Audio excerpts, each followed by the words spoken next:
کوئی بھی سین مائنڈ جو ہے وہ ان کو باہر بھیجنے کے اوپر رضامند ہو. کوئی I think it's not a very sane will not be a sane decision if it تو goes سین کیوں نہیں ہوگا؟ ویسے ایگزائل میں تو لوگ جاتے رہے. نہیں ایگزائل میں لوگ جاتے رہے ہیں. دیکھیں وہ آلریڈی جس طرح وہ اپنی فارن گورنمنٹس کو اپروچ کر رہے ہیں, جس طرح ان کے وہاں پہ جو بھی جتنی بھی سپورٹ ہے 10% ہے یا 100% ہے, جتنی بھی سپورٹ ہے وہ جتنی وہاں پہ ایکٹیو ہوئی ہے, لیکن قطع نظر ان باتوں سے ان کے خلاف بڑے سیریس چارجز ہیں, بڑے سیریس کیسز ہیں.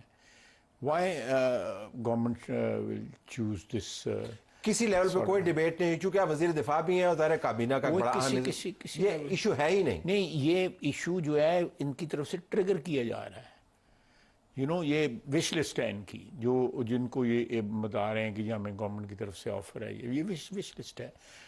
Because P T I traditionally Talat صاحب جھوٹ کا سہارا تو تھرو آؤٹ لیتی رہی. آج بھی پی ٹی آئی والے کچھ لوگ ملے مجھے, 2-3 ایسے کبھی کبھی گپ شپ ہو جاتی ہیں ان سے. وہ کہتے تھے کہ 2-3 گھنٹے جو ہے روزانہ بصیرت وزیر اعظم جو ہے نا وہ تلقین ہی اپنے لوگوں کو, کیبنٹ کولیگس کو, ایم این ایز کو یہ کرتے تھے کہ آپ جتنا جھوٹ بول سکتے ہو بولو. 2-3 گھنٹے ڈیلی وہ یہ جو ہے 2-4 تلقین کرتے تھے, جھوٹ کی تلقین کرتے تھے کہ چور چور شور مچاتے رہو, فلانے کو گالی دیتے رہو, فلانے کو گالی دیتے رہو. تو جس بندے کی ساری سیاست جو ہے وہ جھوٹ پہ کھڑی ہو تو جھوٹ کسی نہ کسی دن تو وہ کولیپس کرنا ہوتا ہے. تو وائی مجھے سمجھ نہیں آتی کہ یہ کیا ہے کہ یہ گورنمنٹ اس کو باہر جانے دے گی.